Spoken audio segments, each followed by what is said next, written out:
안녕하세요. 책길 소작가입니다. 스티브 잡스는 풀리지 않는 문제 앞에서 늘 시를 읽었다고 합니다. 강신장, 황인원 지음, 감정의 끝에 서라는 책은 남들이 보지 못한 것을 보고 남들이 듣지 못한 것을 들을 수 있는 시심이야말로 무한 경쟁 속에서 개인의 삶과 조직이 살아남을 수 있는 탁월한 통찰이자 비법으로 이 책을 통해 그 비법을 우리에게 전수해주고자 합니다.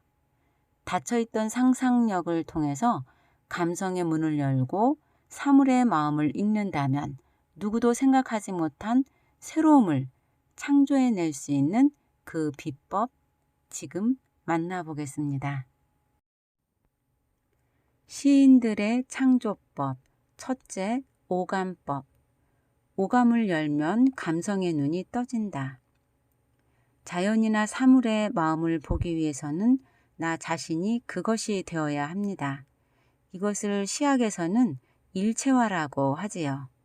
꽃의 마음을 보기 위해서는 스스로 꽃이 되어야 하고 의자의 마음을 보기 위해서는 스스로 의자가 되어야 합니다. 더 정확히 말하면 나 자신이 꽃이 처한 상황, 의자가 처한 상황 속으로 온전히 들어가 그 마음을 느껴야 합니다. 우리는 늘 모든 사물을 사람의 관점에서 보려고 합니다. 내가 사물이 되어 직접 그 마음을 보아야겠다는 생각은 하지 못하지요. 그러면 어떻게 해야 사물의 마음을 알 수 있을까요? 내가 그 사물이 되어 무엇을 보고 듣고 느끼고 말하고 행동하는지 혹은 보고 싶고 듣고 싶고 느끼고 싶고 말하고 싶고 행동하고 싶은지를 찾아보면 사물의 마음을 알아낼 수 있습니다. 여기 풀잎 하나에 여러 개의 이슬이 맺혀 있습니다. 이 이슬의 마음을 보려면 어떻게 해야 할까요? 이슬이 무슨 생각을 하고 있을까? 라고 질문을 해보면 됩니다. 만약 당신이 이런 질문을 받았다면 어떤 생각이 떠오를까요? 지금 떠오르는 생각을 동사나 형용사로 적어보세요. 두렵다, 굴러 떨어질까봐, 반짝인다, 햇볕에 반사되어, 보호하고 싶다, 옆에 작은 아이들이 있어서, 아쉽다, 금방 사라질 것 같아서, 작아지고 싶다, 몸집이 커서 금방 떨어질 것 같아서, 어디로 가볼까? 대구르르 구를 수 있으니까. 이 중에서 어떤 마음을 고를까요? 이슬의 다양한 마음 중 떨어질까봐 두렵다, 어디로 가볼까? 라고 하는 마음을 골랐다면 이슬에 관한 짧은 이와 같은 시 한 편이 탄생할 수 있습니다. 제목 이슬. 동글동글 대구르르 어디로 가볼까? 만약 당신이 똑같이 어디로 가볼까? 라는 이슬의 마음을 찾았더라도 그 이유는 충분히 다를 수 있습니다. 따라서 탄생하게 될 시의 내용 또한 달라지겠지요. 여기 낡은 운동화가 있습니다. 먼저 이 낡은 운동화의 마음을 찾아보세요. 그러기 위해서는 이 낡은 운동화와 일체화를 해야 합니다. 이 운동화는 오랫동안 주인과 함께 했나 봅니다. 흙도 묻어 있고 여기저기 많이 닳았네요. 어느덧 제 역할이 끝나는 것 같죠? 자, 당신이 운동화라면 어떤 마음일까요? 슬프다, 곧 버려질 것 같아서, 아프다, 상처가 많아서, 울고 있다, 주인이 돌보지 않아서, 말한다, 자기 의견을 이야기하려고, 야속하다, 상처를 돌봐주지 않으니까, 궁금하다, 얼마나 더 살 수 있을지 몰라서. 이 외에도 수많은 마음을 찾을 수 있을 것입니다. 그중 가장 독특하다고 여겨지는 마음 하나를 선택해 보세요.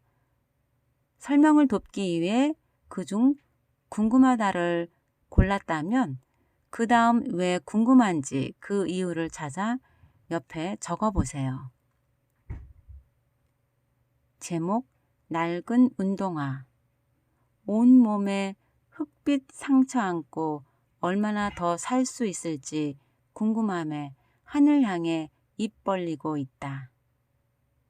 어떤가요? 꽤 괜찮은 작품이 만들어졌지요?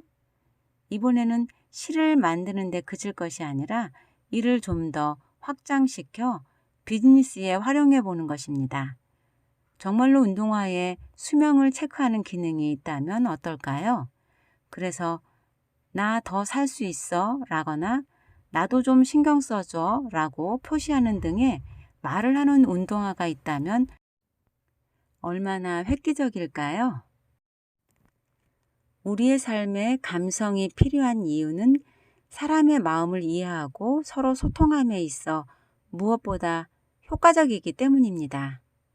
그러므로 사물의 마음을 이해하고 사물과 소통하는 것보다 더 감성의 극단으로 향하는 것은 없습니다. 사물의 마음을 안다는 것은 우리가 이전까지 가보지 못한 새로운 세계의 문을 여는 것과 같다고 생각합니다. 둘째, 오관법. 관찰하면 사물의 마음이 보인다. 오관법은 사물을 나 자신이 아닌 일반적인 사람으로 대상화해 그 마음을 찾는 방법입니다. 이것을 의인화라고 합니다. 의인화는 어떤 면에서는 오관법에서 연습한 일체화와 비슷하다고 생각할 수 있습니다. 내가 사물이 되면 나도 사람이니 그것이 곧 의인화가 아니냐고 말할 수 있지요. 맞습니다. 사람으로 만든다는 점에서는 같습니다. 하지만 일체화는 주관적 생각이 사물의 마음으로 투영되는 것이고 의인화는 누구나 할 수 있는 객관적인 생각이 투영되는 것이라는 점에서 조금 차이가 있습니다. 그러니까 의인화는 누구나 가질 수 있는 보편적인 생각인 반면 일체화는 나만의 생각이라고 할 수 있지요. 이 의인화를 논리적으로 설득력 있게 만드는 과정이 바로 오관법입니다. 오관법은 앞서 살펴본 오관법에서 배운 대상, 동사, 외에 어떻게 무엇을이 더 추가된 형식입니다. 여기 꽃 위에 노랑나비가 앉아 있네요. 먼저 노랑나비의 마음을 찾아볼까요? 노랑나비는 지금 무엇을 하고 있을까? 라고 질문하고 그에 따른 답을 떠올려 보세요. 궁금해한다, 비틀거린다, 장난친다, 인사한다, 기다린다, 꿈꾼다, 말한다, 춤춘다. 다른 단어들이 어떤 현상을 드러내는 것들이라면 궁금해한다는 심리를 나타내는 단어군요. 이 단어를 선택해서 왜, 무엇을, 어떻게로 연결해 보겠습니다.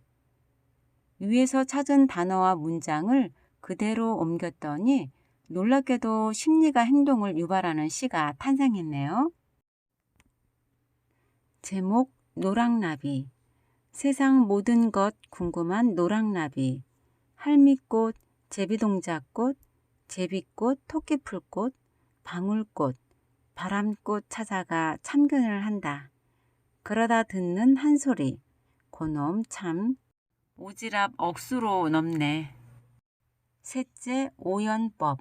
유사점을 찾으면 아이디어가 떠오른다. 이번에는 연결과 융합을 연습해보고자 합니다. 연결과 융합은 시에서 흔히 비유로 표현됩니다. 시에서 비유를 만드는 방법 중 하나는 유사점을 찾아 연결하는 것입니다. 그러니까 원래 단어가 가지고 있는 특징과 마음을 동사나 형용사로 찾은 다음 다시 그 동사나 형용사와 유사점을 이루는 명사를 찾아내는 것입니다. 이를 공식화하면 원래의 명사, 동사, 새로운 명사로 연결한 후 왜, 무엇을, 어떻게에 맞는 표현을 찾아 문장을 잇는 것입니다. 그리고 맨 뒤에 새로운 명사를 삽입하면 원래 명사와 새로운 명사가 비유로 연결되는 것이지요. 여기 화장하는 여성의 사진이 있습니다. 이 사진을 보고 화장하면 떠오르는 생각들을 표현해 보세요. 바꾼다, 감춘다, 예쁘다, 무섭다 등 여러 마음이 있겠지요. 다양한 마음들을 도표로 정리한 후에 바꾼다라는 동사를 선택했습니다.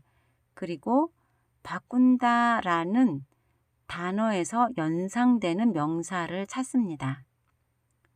거짓말, 카멜레온, 환전, 인생 등 여러 명사가 나왔네요.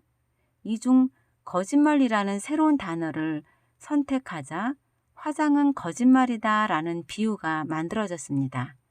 그런 다음 바꾼다는 마음으로 연결되는 왜, 무엇을, 어떻게를 찾아봅니다. 그리고 이를 연결해 쭉 이어보니 다음과 같은 시가 탄생했습니다. 제목 화장. 거울 속에 나 우울로 가득 찼다. 몇 번의 손길로 그 우울 털어내고 싹 바뀌어 간다. 오늘도 거짓말을 바른다.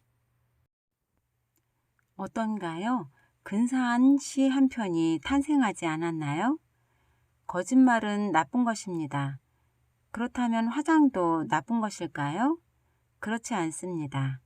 여기서의 거짓말은 나쁜 의미의 거짓말이 아닙니다.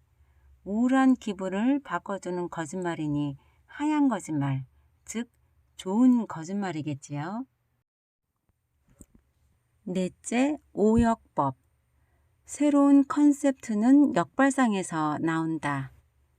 우리에게 융합과 함께 강조되는 또 하나의 생각 방법이 바로 역발상입니다. 융합과 역발상은 모두 창조의 방법입니다. 하지만 역발상 역시 융합처럼 누구도 그 방법을 구체적으로 알려주지 않습니다. 그냥 뒤집어 라고만 이야기합니다. 과연 무엇을 어떻게 뒤집으라는 것일까요? 시 창작법에는 5가지의 역발상법이 있습니다. 그 중에서 가장 쉽고 일반적인 방법인 역설에 대해 먼저 알아보기로 하겠습니다. 역설은 동사나 형용사를 찾아 반대로 뒤집는 것입니다. 아래 멸치 사진이 있습니다. 멸치는 지금 무슨 생각을 하고 있을까요? 자, 지금 떠오른 생각을 반대로 뒤집어 보세요.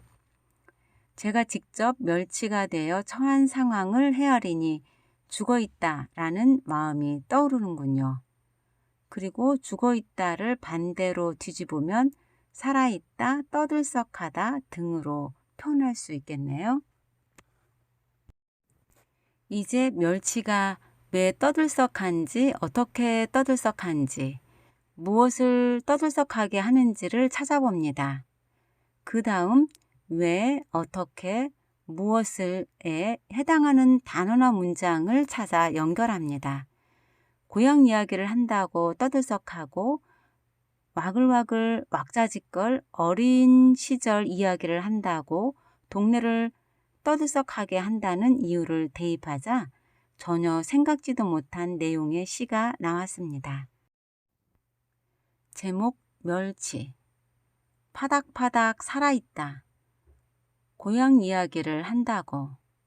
와글와글 왁자지껄 어린 시절 이야기를 한다. 동네가 떠들썩하다. 도망간다는 마음을 뒤집어 다가온다로 연결한 경우도 마찬가지로 신선한 이미지를 만들어냈습니다. 제목 멸치. 반짝반짝 은백색 비단이 파도를 타고 다가온다. 순박한 어부에게 제 몸을 선물하려고. 이것이 바로 역발상입니다.